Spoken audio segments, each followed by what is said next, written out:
Shalom, Grand Rising, OCO, Halito. I'm just at you right now. Welcome to the video. Welcome to the channel. I'm your brother Daniela, aka the Copper Color Aboriginal. Sorry. A little congested. Man, I got sick over the weekend.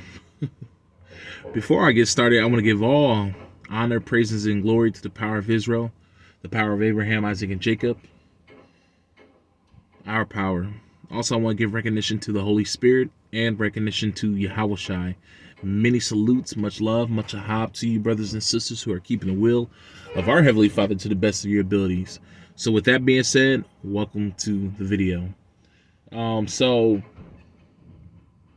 you guys, you see I'm working. Got my safety work vest on, and you're going to hear some noise in the background. That's because I am being live loaded right now. That's trucker terms. And probably even warehouse terms too. That I'm sure they know what live load is. It's when I'm sitting at a company or a business and I come up there with an empty trailer and they're loading my trailer full of freight. So yeah. So after I get this, I'm gonna drive about like 90 something miles to the rail yard, drop that off there, and then pick it up from there. But anyways, guys, I hope that all of y'all are doing well, and I truly mean that. Times right now is very rough for all of us. I mean, if you're not rich, times are a little tough, and if they're not tough for you right now, they're going to be tough for you in the future, for sure. So, yeah, it's weird, man. I got a cold the other day. I had like a bunch of mucus in my throat, man, and the ceiling of my mouth is very sore, and I guess somehow I cut it because I literally had like a little slab of meat hanging in the back of my throat that was not my tonsils. So yeah, it was weird, but I had like some bloody mucus this whole weekend. Yeah. But man, the weekends just go by so fast. And guys, I do want to say this. Don't believe everything you see on television. There's a lot of propaganda out there. Remember, I believe it was during Obama's era, they made it legal for the United States government to lie and to spread propaganda to American citizens for the benefit of the country, right? So, crisis actors, stuff like that, they hire them quite often in order to spread false information or to, give you a false view of the world and events that are going on. And if you don't know what a crisis actor is, you should Google it. Essentially what a crisis actor is just that. It's an actor that acts out crisis.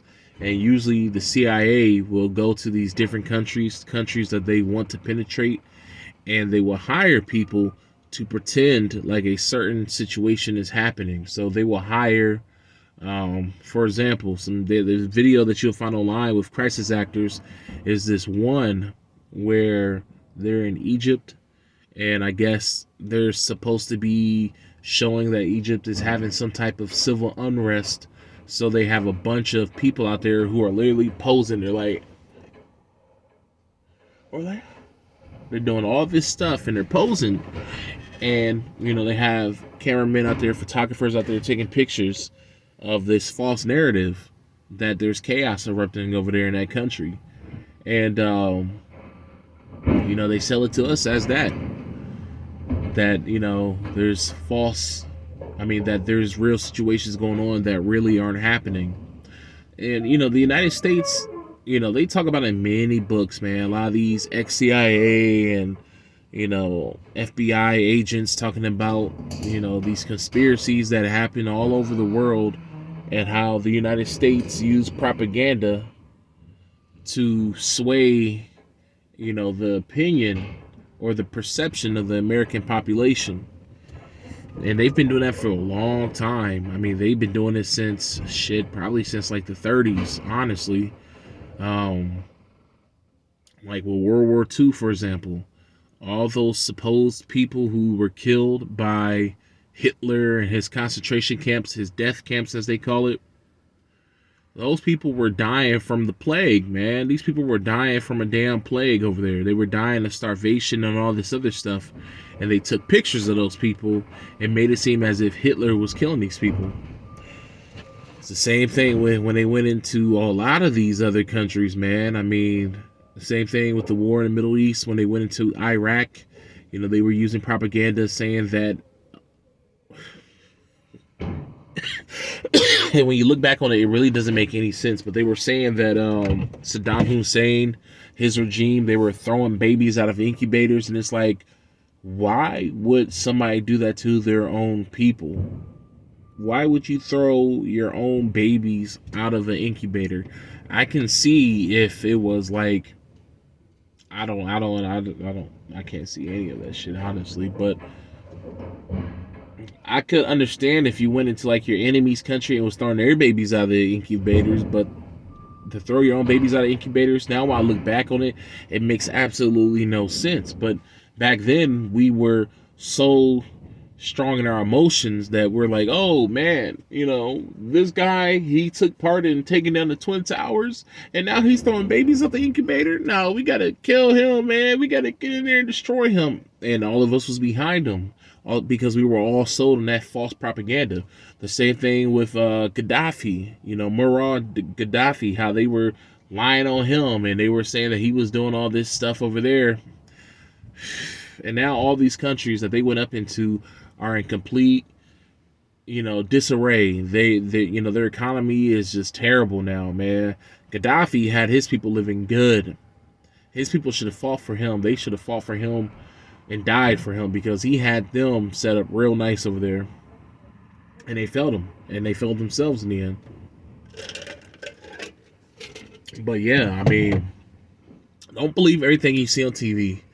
Don't believe the propaganda, you know, of Russia shooting missiles through buildings. Do you really believe that Russia is going through shooting missiles at civilians?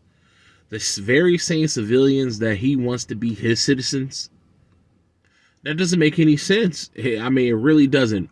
If you want to, like they said, it's easier to catch a fly with honey than it is with, what is it, with vinegar? I think that's what this whole saying is. Because you're not going to want to lure someone in, you know. It's like, say if you're trying to, say if you have a dog, right? Dogs run faster than humans, okay? If your dog is running away from you, are you going to try to lure your dog back with a leash? Or are you going to try to lure your dog back with a dog treat? You see what I'm saying? You're going to try to lure your dog back with whatever your dog likes because you know there's a greater chance of your dog coming back. If you try to lure your dog back with something that they don't like a leash or something that scares them, they're going to keep running. You know what I'm saying? If you're yelling at them, they're going to run. But if you're like being sweet to them and like, hey, come here, buddy, they're more than likely they'll come back over you yelling at them and screaming at them. You see what I'm saying? So it's the same thing with citizens. If you want, you know, citizens or civilians of another country to come and join your country, you're not going to blow missiles through their buildings. You're not going to be killing civilians. I mean, it just makes no sense at all. They have several videos online of Russian aircraft, allegedly Russian aircraft, shooting missiles through civilian buildings. That makes absolutely no sense. You're at your full-scale war right now, and you're in the thing you want to do is shoot missiles through civilian buildings and not military installations. Makes no sense. But also another thing that I'm noticing is that these missiles are just penetrating the building. They're not exploding, which is very strange to me.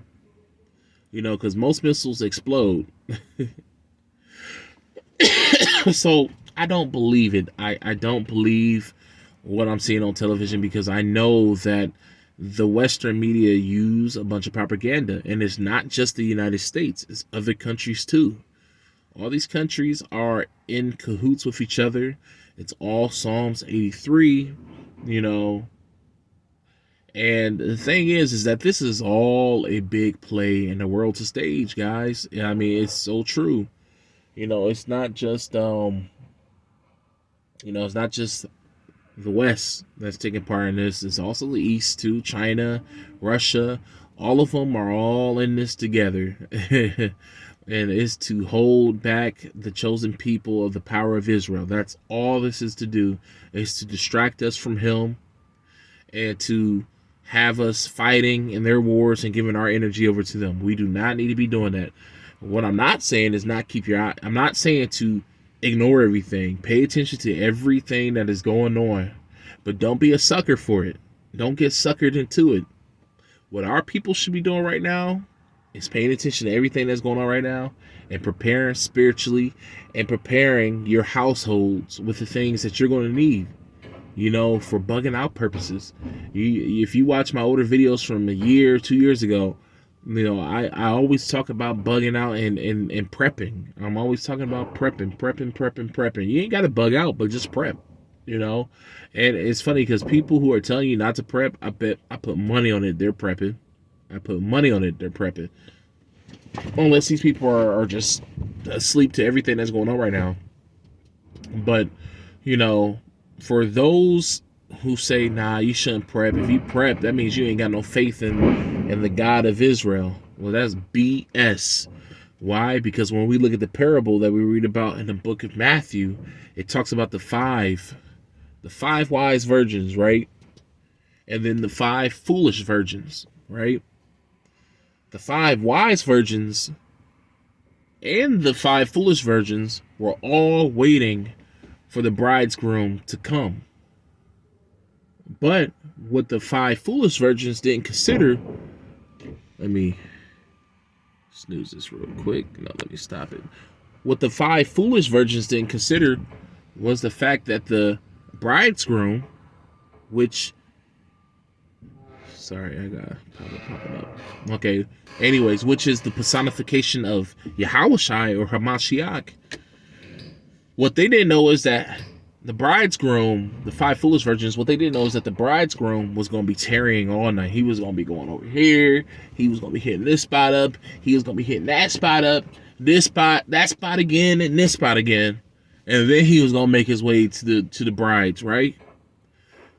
Now, all the virgins brought their oil because they were going to burn the oil, right? To have light so that he could see them. Well, the 5 foolish ones are people who are a part of this world, personified, right? People of this world, they only have enough for today. They only think about today. They don't think about, the future. They don't think 10 steps ahead. They're just like, I'm content with the here and now. I'm not preparing for anything. Those are the 5 foolish virgins. And majority of people in this world are the 5 foolish virgins, right? But people such as myself, my wife, and many other brothers and sisters, we're not many, but there are people like us out here who are like the 5 wise virgins who know that, hey, we know that he may not come when we want him to. He may not come as soon as we want. So just in case, if he takes a little longer than we expect to get here, I'm going to bring extra oil to burn just in case if he comes a little bit later, because if I just bring enough to when I think that he's going to show up on time, or when I think he's going to show up, I may run out of oil. So let me prepare myself ahead of time. So the 5 wise virgins came and they brought extra oil.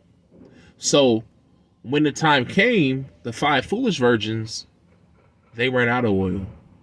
And they came to the 5 wise virgins and were like, hey, can we use some of your oil? And the 5 wise virgins said to the 5 foolish ones, if I give you some of my oil, then we both won't have oil for when he arrives. So no, I can't give you any of my oil. So the 5 foolish virgins had to go back into town to get more oil. And when they went into town to get more oil, guess what? the bridegroom arrived. He left with the 5 wise virgins. Why? Because they had their lights burning. They had their lanterns, their candles, whatever burning, right? So that he could see them. And they went off with them. It's the same thing. I mean, that is a parable about our society and waiting for the return of Hamashiach, but also at the same time being prepared, just in general, and being prepared for the return of Hamashiach. See, a lot of people are just only doing enough just to get them by every day. They're just only buying food for the week, or they're buying food for the day. Now, I understand if you're one of those people who are in, unfortunate situations to where you can't afford to build a bug out bag, or you can't afford to prep your house, buy food, water, and stuff that can last you months, and buy ammunition and guns and stuff like that. I'm not talking about people like you, because it's out of your hands. And the only thing that you can do at that point is rely on, the power of Israel to see you through, because his power is greater than anything, prepping can get you, honestly. Because you could be just like the parable that Yahushua talked about, the very wealthy man with the barn, right? And you can read this in the book of Matthew too, how he has so much resources that he was like, you know what, let me tear this barn down and build me a greater one so I can put all my wealth into that barn, right? And when he did that, he didn't consider that later that day that his life would be taken, right? That the Most High will come and require his life. And that's what happened to him. So all those resources that he built up so that he could last, it didn't even matter, because the Most High came and took his life. So it all went to naught. You see what I'm saying? So this is why I say you have to not only prepare yourself with the goods and the things that you need in this world, like food, water, all that stuff, clothing, but also prepare yourself spiritually. Have that relationship with the power of Israel, the God of Abraham, Isaac, and Jacob. Have that relationship, because if it's not his will for you to make it, guess what? You're not going to make it. It doesn't matter how much you have, how much ammunition you have, how much food, water, shelter, bug out bunkers, all that stuff. Because we know that when Hamashiach returns, the Most High is going to allow him to even find people hiding up under the clefts of the rocks. They're going to be hiding in caves and mountains and stuff like that. So we know that it doesn't matter in the end with material things, but it is wise for you to have these things, because then you won't put yourself in situations to where you're going to have to go and seek these things out. So that's why it's good to prepare yourself. Have an exit plan. Get food, water, and stuff. I mean, what I used to do is every time I would go to Kroger or Dollar Tree, and not even every time. You can do this every other time, once a week, whatever. Once every 2 weeks, go and buy. Like what I would do sometimes is I will buy rice for the house, and then I'll buy a bag for, prepping. And then I would buy water for the house. I buy water for prepping, so you don't have to spend a lot. I mean, over time, it will start to accumulate. But right now, supplies are becoming more expensive. Time is running low, and it does not hurt to start right now if you haven't started at all. But it's better to start than not to start at all. Because just like those 5 wise virgins, when people come to me, especially those who I've warned, and they're like, hey, can you help us out? I'm like, look, I can't. I told you. And I got a family to take care of. If I give my stuff away to you, then how will my family eat?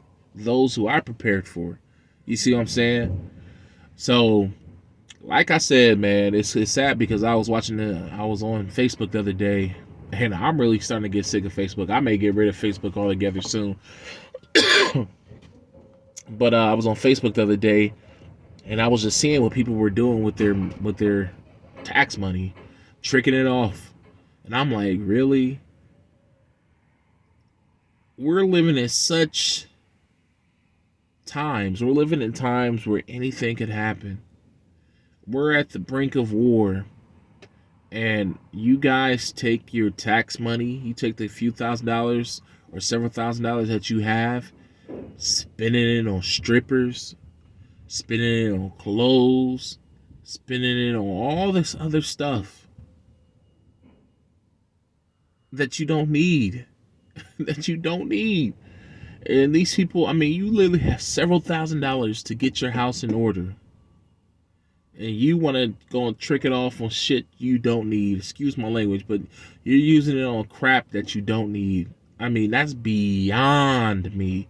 I understand there was times where I wasn't doing right with my money. You know what I'm saying? But in these times that we're living in now, you can't just be reckless with your money. You know, because even the dollar bill itself is starting to deflate. You know, so it's sad because if something were to happen, you know, say if the power grid goes down, cyber attacks, whatever. I mean, it was so funny because I think it was Defense Home. Wait, was it DHS? I believe it is Homeland Security, whatever. They said it was about like a year and a half ago, I think, or 2 years ago, where they were talking about people should prepare for about 6 months of no power. This was the government saying this, and people did not take this serious at all. You know, so when that power goes out, man, it's gonna be chaos, and I do not want to be in the chaos. I do not want to be in the chaos. But yeah, guys, I mean, keep preparing, man. Keep preparing because it's not over yet.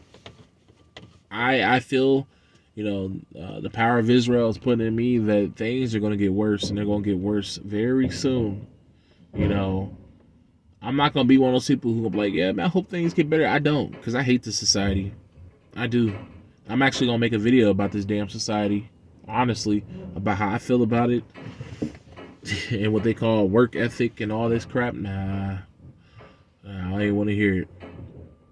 But yeah, guys, my wife, she has a service that she offers where she prepares bug out bags, you know, at a cost, of course.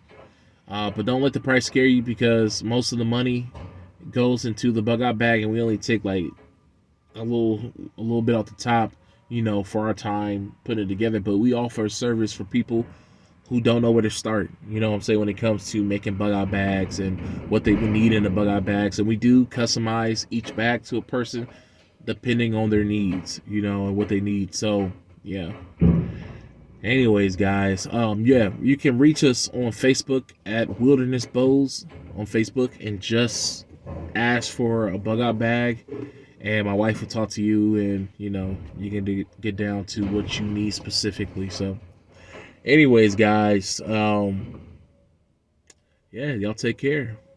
I will talk to y'all later. Y'all stay safe, stay prayed up, you know, meditate in the Most High, and you know, and just keep faith, man. Just keep faith, because faith without works is dead. And always remember that. You know, if you have no faith, you have no works. And don't let someone tell you that works is keeping the law, because it's not. It's not. If you go to the book of James, you will find out what works is. You know, some brothers believe that all they have to do is keep the law and they're good. That's bull crap. And majority of these brothers and sisters who call themselves Hebrew Israelites, they're in for a rude awakening. Because these people, they teach law, keeping the law, and they hold that more in the regards than to have faith and good works, and to have compassion and to have love. It's sad, but a lot of them, they're going to have a rude awakening very soon, because all those things are just as important as keeping the law. I would say that it's probably more important than keeping the law. Why? Because before there was the Mosaic law, there were other laws, and we know this. We know that Abraham kept the law. You know what I'm saying? So love, faith, compassion, all of that, it comes before keeping the law. I know people are going to flip their wigs, but it is what it is. It is what it is. And if you keep all those things, guess what? You're keeping the law. So anyways, yeah. So I know, right? You gotta think about that, right? If you're keeping all those things, if you're doing all those things, love, compassion, faith, and good works, you're keeping the law. And if you ain't doing those things, guess what? You're not keeping the law. So, anyways, guys, that's all I have to say. I'll talk to you later. Peace out, shalom, and may the power of Israel bless you.